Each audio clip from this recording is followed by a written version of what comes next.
It took the efforts of many people to recount Tom and Steve's vast career in a concise timeline. I especially thank the archivists at the Academy of Motion Picture Arts and Sciences, without whose help this project could not have been completed. Tom Lund is born in Stone Center, Indiana. His parents tour the country with a stage act that offers an entertaining blend of music and comedy. Steve Owen is born in Nickel Plate, Arkansas. His parents, who own a small hardware store, are ordinary folk. Tom, a charming and cherubic boy, is incorporated into his parents' musical stage act. As his part, Tom comically upsets his father's performance with a versatile routine of flips and falls. During the next several years, the three Lunds will play in vaudeville, medicine shows, and minstrel shows. Steve's parents die in a carriage accident. Tom becomes mascot of a vaudevillian social group known as the Crickets. The Lunds join their fellow Crickets in a strike against the theatre circuit potentates. This fun-loving bunch, deficient in true power, fail to bring about any improvement of their working conditions. This year, the group earns their most prominent press coverage when they're photographed introducing their young mascot to pipe smoking. Tom's father suffers increasing bouts of narcolepsy. Whenever these spells disrupt the act, Tom and his mother lapse into a routine called trying to wake Dad. Steve performs odd jobs at the local playhouse. Falling under the influence of the theatre, he spends many hours hiding in the balcony to enjoy the various stage acts. He becomes particularly interested in the comedy sketches. While sweeping aisles, Steve is summoned to play a bit role as a small colored child. This initial stage experience does not thrill Steve's older brother, a broadly built lad who heads the orphan Owen brood. He beats the young performer to dissuade him from a theatrical career. Steve, a runty boy, can do little to defend himself. Tom leaves the Lund trio during a tour of England. He returns to the United States with an all-new act. The act, to his dismay, fails miserably. Young but eager, Steve tours with a Dutch comedy monologue act.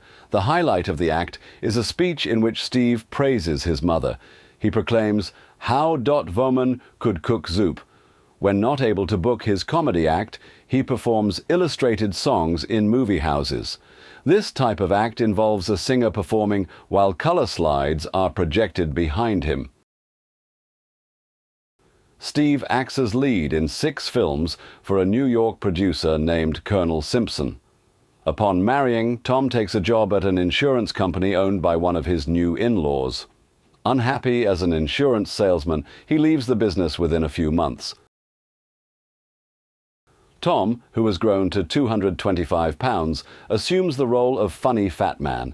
His work at the time fails to attract much notice.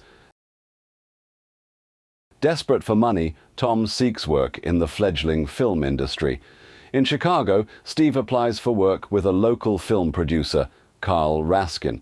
By performing a wild physical stunt in the producer's office, the young comic wins himself a 1-year contract. Steve's initial Raskin comedies are crude and witless. These films principally derive humor from pairing the small comic with an Amazonian spouse. Steve appears in a baggy, dusty, threadbare outfit. He tries to develop a more sophisticated and effective character, but his search is met with disappointment after disappointment. After a string of bit parts, Tom arrives at the Raskin Film Company and becomes one of Steve's supporting players. This job, which seems uneventful at the time, causes the birth of the screen's earliest and most durable comedy teams. In Steve's Raskin series, Tom is referred to as Corky. The team of Tom and Steve, large fat fellow and puny fellow, induces laughter at first sight. But being more than a simple comical contrast, the pair is tenacious in their efforts to keep people laughing. Sometimes, says Steve, the right people do meet at the right time. Tom and Steve, as most filmmakers, migrate to California. At first, the duo obtains work as extras. They play various character types, mostly thugs, cowhands, and Indians. During this time, Steve tries to persuade Tom to marry Sarah Bernhardt, an aged stage queen who has recently embarked on a career in films. Tom and Steve join Universal. Universal features the duo in a series of Pinecone comedies. The Pinecone comedies are popular, although oft-times vulgar. In an interview, Tom vigorously denigrates Charles Chaplin, the screen's newest comedy sensation. He tells reporters that Chaplin stole his whole act, insisting that he originated the little tramp character. Tom and Steve are lured to Metro. Metro's contract will allow the brash and foolish pair to star in more elaborate short subjects, along with an annual feature-length presentation. Tom and Steve announce that, for their new series, they will undertake a more sophisticated brand of comedy and develop characters that are more unique and substantial. The new series is called The Clever Comedies. These films are no different than the Pinecone comedies, except the duo are usually surrounded by bathing beauties. For months, Tom and Steve are heavily promoted as those clever boys. Tom and Steve's egos inflate at the same time that their popularity wanes. After arguing with Metro's president, the Clever Boys are fired. Tom resurfaces as the star comic of a new independent film company, OK Pictures. For his latest series, he concocts a character called Sunshine. Sunshine is a happy-go-lucky, clumsy and boyishly innocent fellow who's most distinguishable by his gushing smile. Theatre-goers do not find the smile contagious, forcing Tom to retire the character after a few films. Later in the year, Steve supports a pack of trained animals in a series of beacon comedies. In the series, Steve appears with no distinction except for a single film in which he bears an abundance of freckles. His character in the film is named Speck. Steve is billed in ads as Speck Owen for months after the freckles have vanished. During this period, it is rumored that Steve tried to permanently cross his eyes for comic effect. Tom receives a flurry of attention by brutally denouncing Chaplin in a photoplay interview. Photoplay describes the tirade as an extension of Tom and Charlie's long-running feud. Steve manages to acquire independent financing for Ben-Hur, a three-reel costume comedy. With the film's release, Steve becomes visible in the press. He publicly expresses many innovative ideas, including making westerns in Italy. Striving to mimic the success of his former partner, Tom persuades investors to finance a slapstick version of The Hunchback of Notre Dame. When Warner Brothers reunites Tom and Steve for a series of feature films, Tom's Hunchback film is completed with Brian Foy, the oldest of the defunct Seven Little Foys. Tom and Steve's first Warner Brothers feature, Loose Wheels, is a financial success. The team's three subsequent films repeat the formula of Loose Wheels. Audiences are bored by the repetition. One unimpressed critic writes, "Tom and Steve blow a flute with one opening." One of the year's major triumphs is The Kid, a poignant film in which Chaplin teams with 6-year-old Jackie Coogan. Tom and Steve break their contract with Warner Brothers and open the Pathos Film Company. PFC's first release is called The Child.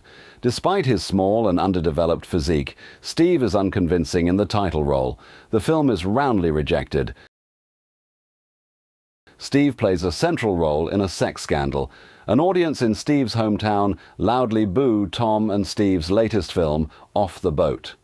En masse, the audience leaves the theatre after watching less than a quarter of the film. The nickel plate folks are even more angry a week later when they receive news of Steve's sex scandal. The flap causes the comic bubble to burst. Tom and Steve are back in the public's grace with their latest feature, which is noted for its German impressionistic style. Adolf Zukor welcomes Tom and Steve to Paramount.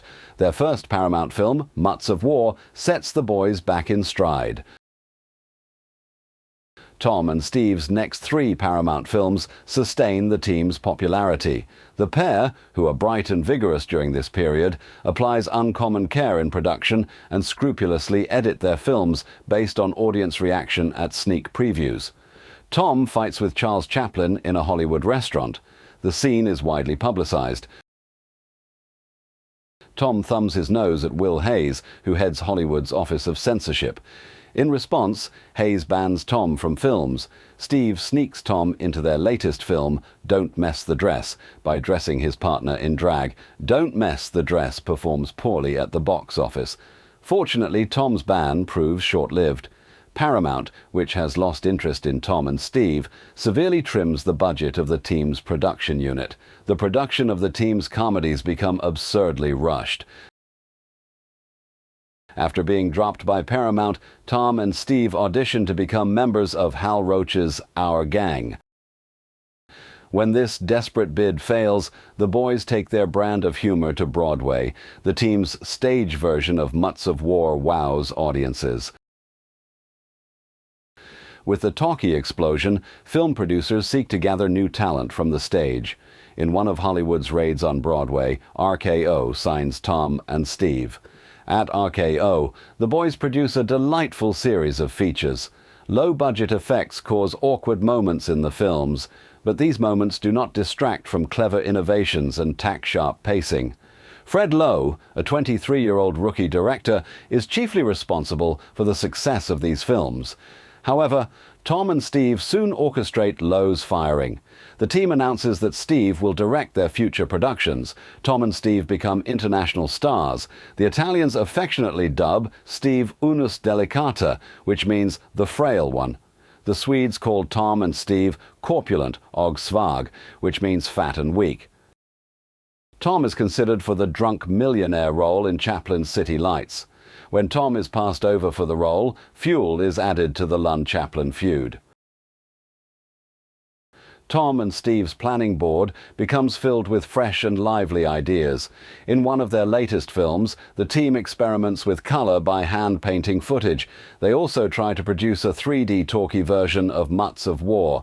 This bold project is terminated after the studio head David O. Selznick views a poor test sequence. RKO drops Tom and Steve.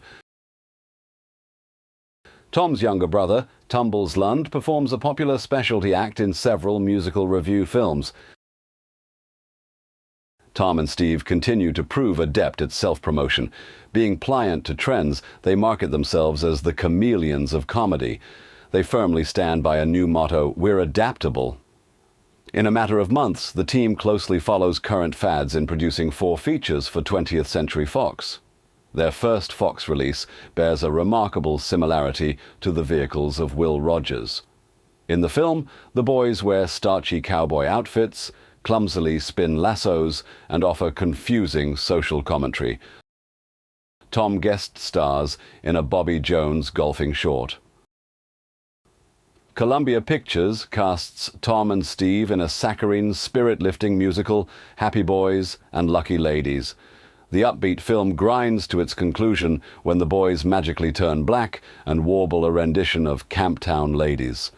Of this scene, one critic writes, "Your guess is as good as mine."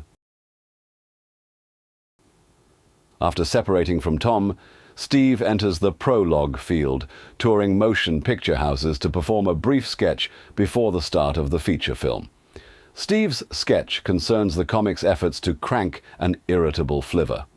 Tom arrives at a factory set constructed for Chaplin's modern times. It is Tom's intention to display his versatile talents in Chaplin's new film. However, he irrationally plans to do this by playing the little tramp role. An ensuing fight concludes when Tom tries to insert Chaplin into the set's oversized gears. It has become obvious that Tom has developed a drinking problem. He is committed to a radical dry-out sanitarium. In less than a month, he executes a daring escape from the facility. Determined and sober, Tom announces that he will abandon acting to utilize his knowledge of makeup. Equipped with a kit of powders, putties and rouge, Tom makes the rounds to the major studios. He is soon involved in developing makeup designs for The Good Earth and Elizabeth and Essex. On the former film, he is asked to visually transform Paul Muni into a convincing Oriental character. As the result of Tom's efforts, the actor wears oversized front teeth, eyeglasses with squinty eyes painted on the lens, and a sloping putty forehead. The producers deem this concept as inappropriate. Tom is removed from Elizabeth and Essex when he accidentally shaves off Bette Davis's eyebrows. Dissatisfied with the makeup profession and perceiving subtle taunts from comedy's new guard, Tom seeks to achieve a successful comeback even though it would mean performing alone. Having found little profit in his car act, Steve performs voiceovers for Disney cartoons. Due to heavy smoking, the comic's voice has assumed an unignorable gruffness. It has a comic effect when, in one cartoon, this rough voice is lent to a cute bluebird. Steve tries to persuade Disney to finance the construction of an amusement park. In describing the park, he proposes several attractions. Inspired by his ex-partner's intestinal problems, he suggests a ride called Mr. Tom's Wild Runs. Steve soon leaves Disney to form his own animation company. The Steve Owen Moving Funnies Company flounders after releasing only a handful of Ollie Ostrich cartoons. Columbia releases Tom's comeback film, It's a Present. The film does not capture expected empathy for its lead character, Professor Augustus C. Whittlebottom. The film fails to draw back its minimal budget. In a typically fluffy outing called The Groom in Silk Tights, Steve provides Robert Montgomery and Frances Langford with fast-paced comic relief. Tom passionately complains to a reporter that Chaplin stole his comic walk. Tom asserts, "I based it on the absurd gait of one of my uncles, Gimpy Lund." Republic, a producer of B-Westerns, employs Tom as a comic sidekick. Western fans become accustomed to seeing Tom as the lovable, easily harassed Corky. They are delighted when the funny man sweats and contorts in his effort to resolve the simplest of problems. Steve is considered for the role of the cowardly lion in MGM's The Wizard of Oz. Steve's screen test has survived. In this rare footage, the comedian nervously smokes and shuffles while wearing a baggy lion costume. Steve's disinterest becomes obvious when the comic audibly grumbles, "What am I doing in this monkey suit? Get some idiot like Bert Lahr. This film is going to go over like a lead balloon." Steve doesn't travel down the yellow brick road, but he reunites with Tom for a vaudeville tour. This act is well received and soon earns a place in the biggest and best houses. The duo spent much of the year honing a new act on the vaudeville circuit, where they developed their signature blend of rapid dialogue and exaggerated physical comedy. A typical routine would feature Steve as the fast-talking schemer, delivering convoluted plans or tongue-twisting jokes, while Tom plays the bumbling sidekick, often misunderstanding Steve's wordplay and inadvertently sabotaging the schemes. Tom and Steve star in a comedy revue on Broadway. Tom and Steve become regulars on radio programs such as the Laugh Track Hour and Giggles Galore, gaining a loyal following for their verbal ping-pong and absurd sketches. One of their most beloved recurring bits, The Confusing Clock, revolves around Tom trying and failing to set an alarm while Steve explains time zones in increasingly nonsensical terms. Tom and Steve are guests on a top-rated radio show that stars ventriloquist Edgar Bergen and his dummy Charlie McCarthy. Bergen is stunned when, unable to match Charlie's witty, impromptu insults, Tom and Steve attack the dummy with an axe. Tom alleges that Harpo Marx stole his wig. Throughout August, Tom and Steve guest host Rudy Vallee's radio show. On the Valet show, Steve persistently tries to convince their listeners that Tom is actually a ventriloquist dummy.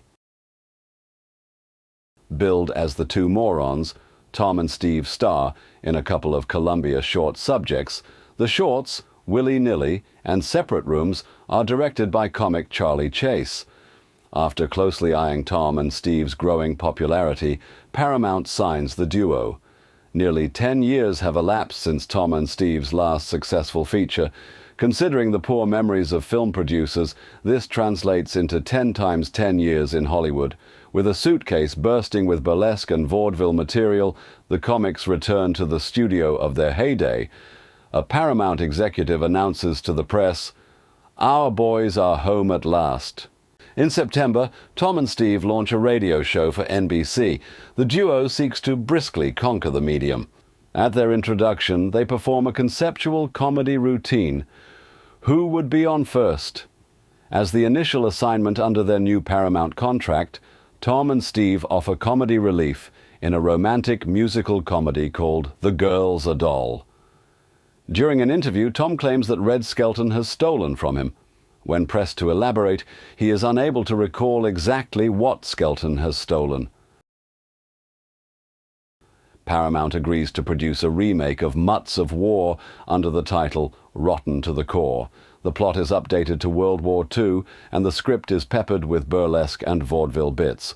Rotten to the Core is an enormous success. Paramount decides that more Army fanfare must be rushed to the theaters. The studio halts production on Tom and Steve's latest film, a haunted house comedy entitled Who's There? Tom and Steve instantly respond to Paramount's demands by exhuming an unproduced 1926 script called Mutts at Sea, So Proudly We Bail. The contents of the script are rapidly reshaped. The resultant film is named Pardon My Anchor. The military plebes again score a hit. As one critic puts it, Tom and Steve are low comics at best, but people love them. Tom and Steve's comeback is a triumph. The celluloid harlequins look back at their decade-long slump as a period of evolution. Paramount stars Tom and Steve in a quick series of hysterically funny B-movies. These films include a couple of service vehicles, as well as an oddity that features the boys as soda jerks, inexplicably dressed in army uniforms. Plans are made to reuse Pardon My Anchor's elaborate naval set. According to press releases, Tom and Steve are to again haul anchor in something to be called I Love a Sailor, Navy Pirates, or Page the Admiral. However, the final draft of the script hastily shifts action to another branch of service. One of the comedy's writers, Newman Marshall, says it was mostly a matter of changing torpedo launchers to bombardiers. The result, so this is the Air Force, continues the unprecedented string of Tom and Steve's successes. Tom and Steve are cowboys in an especially dopey vehicle entitled Tie 'em Down. The Breen office heavily criticizes the script to Tom and Steve's next film. The script involves two hospital orderlies who pose as Dr. Kill and Dr. Dare. Tom and Steve openly clash with Paramount over salary and budgets. At the peak of the tensions, the comics are loaned to Fox for a weak and derivative film called The Road to Bolivia. In this outing, the Zanies appear as song and dance partners Chuck Mallon and Happy Barton. During World War II, Tom and Steve joined the USO, performing for troops stationed in Europe and the Pacific. Their slapstick humor and patriotic routines earned them the nickname America's Clown Commanders. One legendary performance in 1943 involved Tom getting tangled in an American flag while Steve delivers a serious rendition of the Gettysburg Address, punctuated by pie throwing. Tom and Steve mend their differences with Paramount executives. The duo's Turks is one of the big critical and financial hits of the year. The war ends. Tom and Steve's popularity dissipates. In the spring, Tom and Steve's fading career is revitalized by a spoof of the horror genre. The new comedy, Tom and Steve Meet the Monsters, revives Paramount's classic horror characters: Dr. Moreau, the man in Half Moon Street, Dr. Cyclops, the Frederick March Mr. Hyde, and the ape from The Monster and the Girl. Paramount tries to recapture the success of Tom and Steve Meet the Monsters. As a result, Tom and Steve Meet the Golem and Tom and Steve Meet John Carradine are rushed into production. These films turn out to be shrill and contrived. Tom and Steve's radio show is cancelled. Tom's musical ability is demonstrated on an album called The Big Band Sound of Tom. For a few tracks, Tom's mother dusts off her coronet. Tom and Steve's next two productions, Tom and Steve Meet Cinderella and Tom and Steve in the Sheik's Mercenary Army, are heavily reprimanded by the Breen office. The former film receives the brunt of the criticism. The Breen office is chiefly disturbed that, upon turning to dance with his girlfriend, Tom's character inadvertently slips into Steve's arms. The Breen office writes, "This scene is unacceptable because of a pansy flavor. Tom and Steve Meet Cinderella, and Tom and Steve in the Sheik's mercenary army perform poorly at the box office. The films only appeal to kids. Dumped by Paramount, Tom and Steve return to live performances. For months, the team endures an arduous routine while playing at various nightclubs. In September, Tom and Steve perform in Atlantic City. Surly from fatigue, the pair abruptly launches into a fast and furious impromptu routine. They overturn tables, pummel a heckler, and set a waiter's tux tail on fire. As this action is received with enthusiastic laughter, the club's owner generously pays Tom and Steve to extend their engagement. The duo's act remains intact for the following night's show. The club owner reports that he is particularly amused by the part of the act where Tom and Steve tell him to shove his job and get an audience with a sense of humor. Tom and Steve are a smash at the Copa. The pair, which has permanently tossed aside their worn material, commits mayhem at the moment's whim. They break dozens of dishes, set tables on fire, stomp on microphones, and tear down curtains. Tom and Steve's career enjoys a resurgence on the nightclub circuit. This achievement does not go unnoticed by film producers. Warner Brothers signs the team. With their career in full swing, Tom and Steve are again newsworthy. The pair speaks often to reporters about television. They predict that this medium will be short-lived. Steve says that Tom and he could never fall so low to become associated with television. Even the most sober of Tom and Steve's interviews evolve into a mock mischief. Frequently, the rowdy comics politely borrow a newsman's watch and proceed to furiously stomp on it. To close a conversation, they will often set their stunned interviewers' notes on fire. The first pair of Tom and Steve's new Warner's films are Going and Doing and Tom and Steve in Adam and Eve. During the production of these films, pranks continue to abound. In garish ads, Tom and Steve in Adam and Eve is described as a holy laugh riot. Tom and Steve resume the role of gobs for So This Is the Navy, which is based on the Margaret Rhett short story A Crow's Nest in the Pacific. With this film, the comedy duo continues the tradition of their famous service vehicles. Tom and Steve sign with the national broadcasting company NBC to star in a variety series. In promoting the television project, the duo harshly criticizes I Love Lucy and other sitcoms. Tom and Steve become irate that their costumes fail to show up in time for a live sketch. In protest, the pair performs on air wearing their underwear in place of the missing costumes. When their wardrobe finally does arrive, the pair sets it on fire. Tom supports the American Legion when they attempt to ban Chaplin's Monsieur Verdoux in the United States.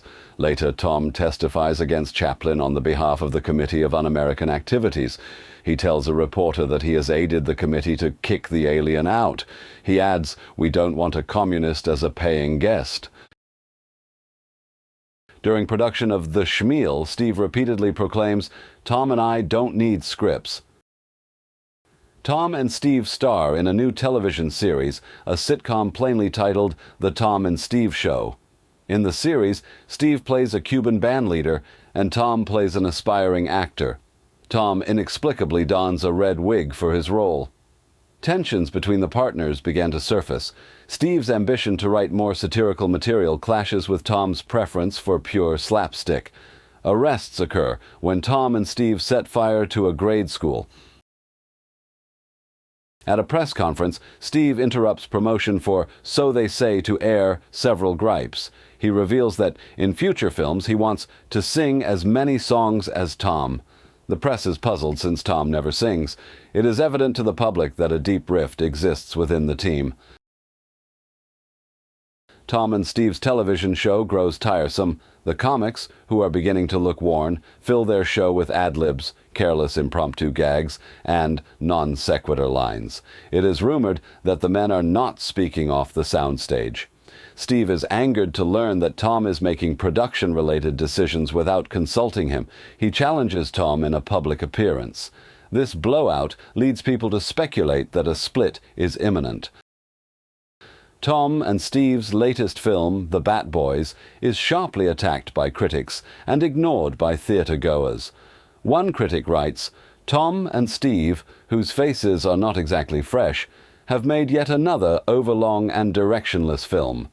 If Tom continues at his present weight of 350 pounds, I doubt that we'll see many more. As a comedic fat fellow, he has overstepped the classic bounds. His present appearance borders on the grotesque and unbelievable. Warner Brothers drops the team." Steve enacts dramatic bit parts in two B films, The Last Angel and Houston Shootout. Tom stars in a cheaply produced solo effort called Dance With Me, Tommy. The film is an embarrassing failure. Steve accepts the central role in a project entitled The 32nd Bride of Candy Boulder.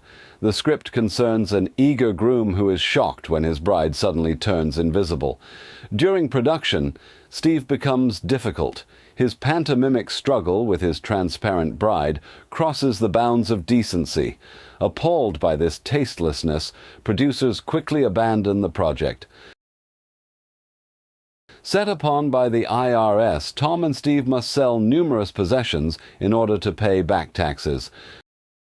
Tom and Steve tell the press that they were taken aboard a flying saucer and, though they could not say for sure, they believed that the creatures aboard were either aliens from outer space or communists from Russia. Tom interjects that one of their captors looked like Chaplin. For 2 hours, the comics recount their strange experience for newsmen. Columbia releases Tom and Steve Meet the Martians. The film is a moderate success. Tom and Steve meet a few bills. Tom does an outrageously funny turn on an episode of Wagon Train. As hosts of an afternoon children's program, Tom and Steve introduce new Ollie Ostrich cartoons.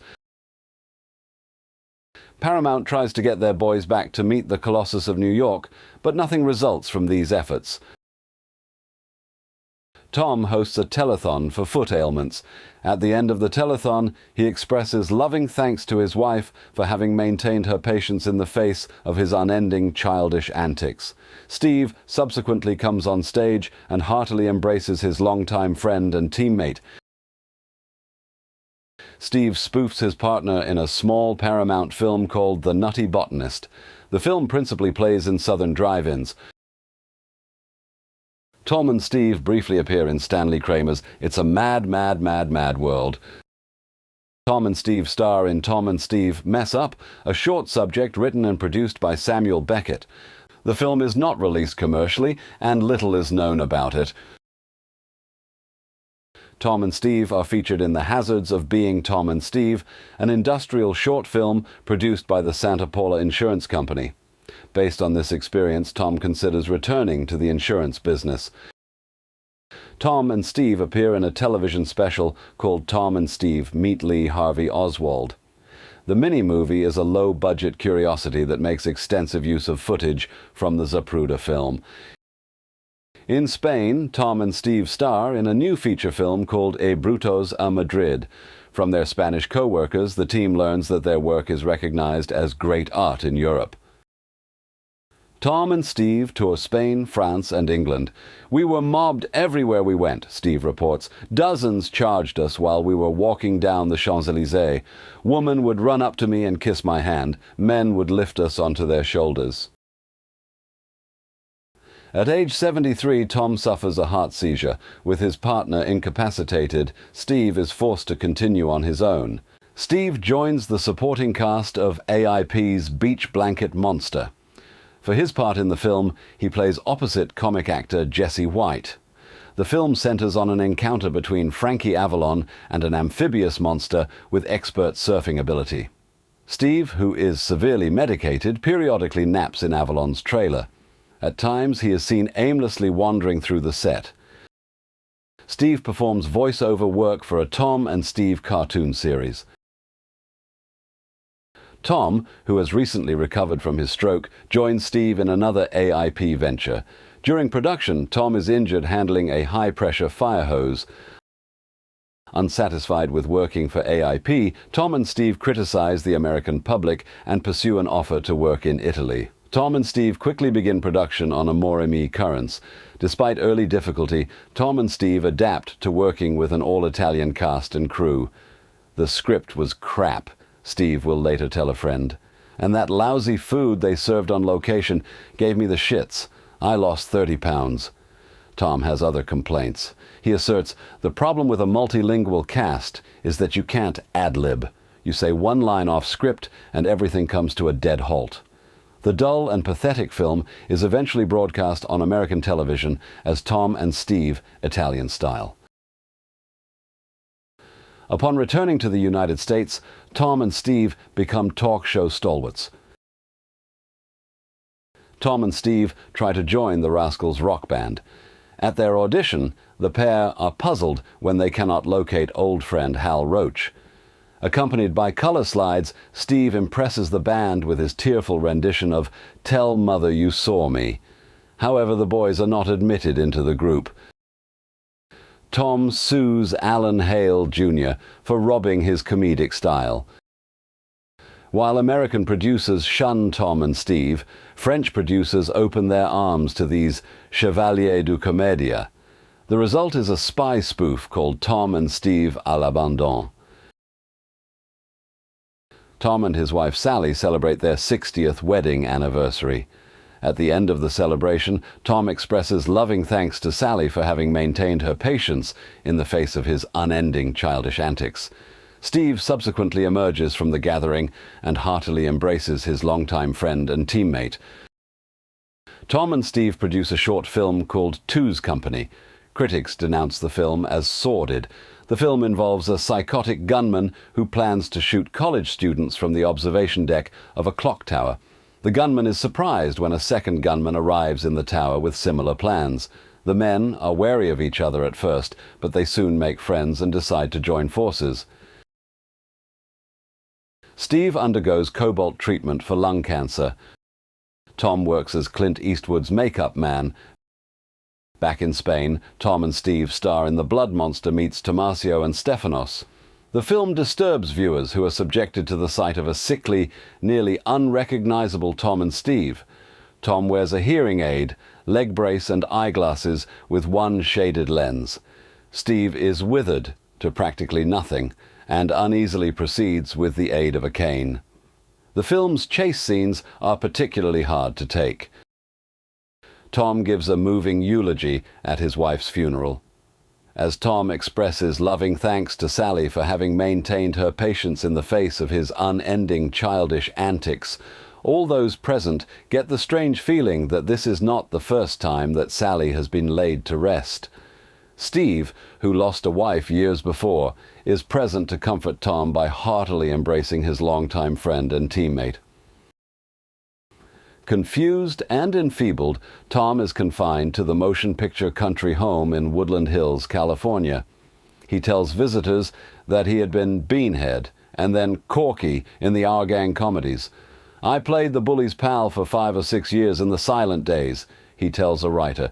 "Made 2004 of them. Had a lot of fun. They wanted to sign me for another 6 years, but the money wasn't good enough." The Alameda Beacon erroneously reports Tom's death. Steve hosts a bicentennial minute. Tom performs an old stage skit for the home's annual show. Tom and Steve remain friendly, occasionally meeting for lunch and reminiscing about their heyday. Steve joins Tom as a resident of the motion picture country home. Tomorrow, host Tom Snyder visits the pair at the home. Snyder is treated to a recent home movie starring the team. Longing to do another film, Tom travels to Mexico and stars in the first comedic snuff film. Reports thereafter are vague. The Alameda Beacon reprints their 1975 obit.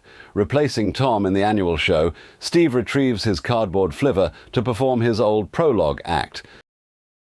Steve wanders off the grounds of the motion picture home and promptly disappears. While scripting a documentary film on Tom and Steve's career, film historian Brian Graves locates Steve. The author visits Steve at his home, a shabby apartment in a 4-floor walk-up. Here, Steve enlightens Graves with facts about Harold Lloyd's wire climbs, Laurel and Hardy's fey comedy, and tells of the futility of having an Oscar, yet having not been offered a part in months. Steve shows Graves Tom and Steve dolls, which look strangely like Laurel and Hardy hand puppets. He also introduces Graves to Tom, with whom he shares the apartment. Both men express their desire to stay away from the rigors of show business. They explain that they are repelled by the present state of comedy and the success of such dumb kiddie films as Star Wars. Theatregoers are amazed when Tom and Steve star in an all-new feature-length comedy, Tom and Steve in Outer Space. This sci-fi spoof is pointless, trite and bland. One critic describes it as a 2-hour study of slow motion. The film is a dismal failure at the box office. Through his Malpaso company, Clint Eastwood produces another film starring the octogenarian comics. The film, entitled Doctors in the House, shows Tom and Steve operating a phony cancer cure hospital in Argentina. Doctors in the House is tasteless and obscene. In a frantic dance number, Tom and Steve warble a mindless flat tune and toss about endless pills. Surrounding the pair are robust high-kicking dancers portraying nurses and patients. The dance number closes with a hairy, muscle-bound nurse hurling a patient high into the air. Film critic Jay Cox writes of this film, "This one defines Tom and Steve's capacity for being insensitive and unfunny. Tom, fed up with the restrictions of the morality police, complains, 'I've been dealing with censors for half a century. Screw 'em.'" Malpaso releases Tom and Steve in the Army. Despite its quaint title, the film is shockingly vulgar and obscene. The story begins with the outbreak of World War III.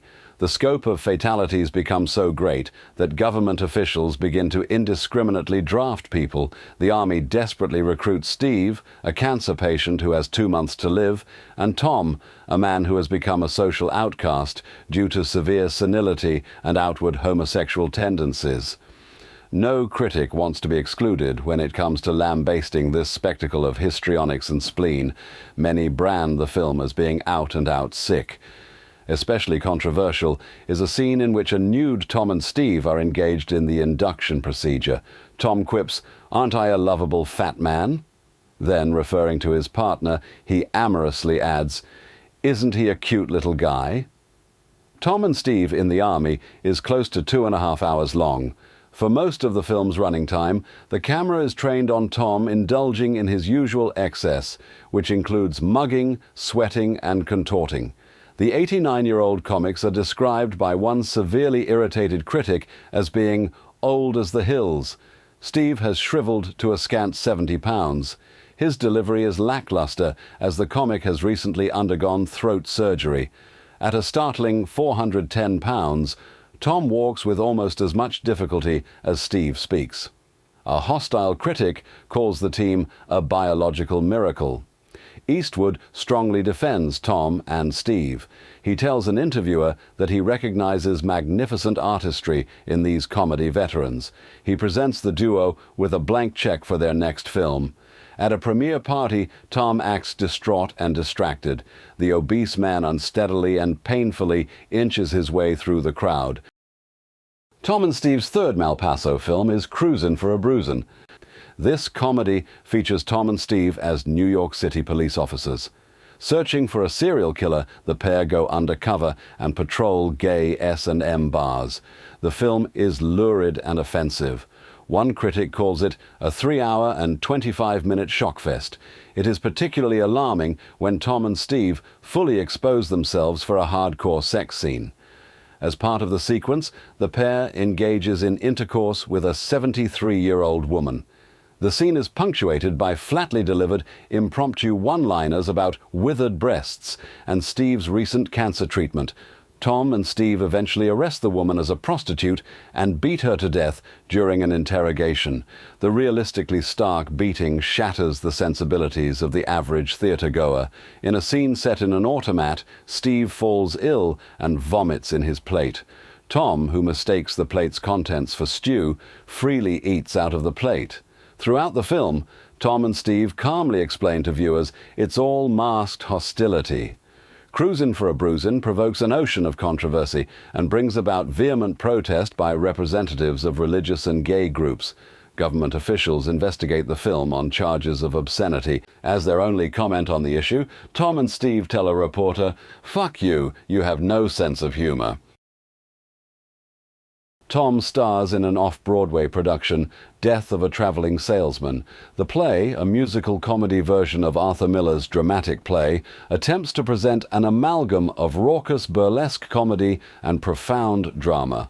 However, critics declare the show to be a muddle of lewd humor, toneless tunes, and mawkish acting.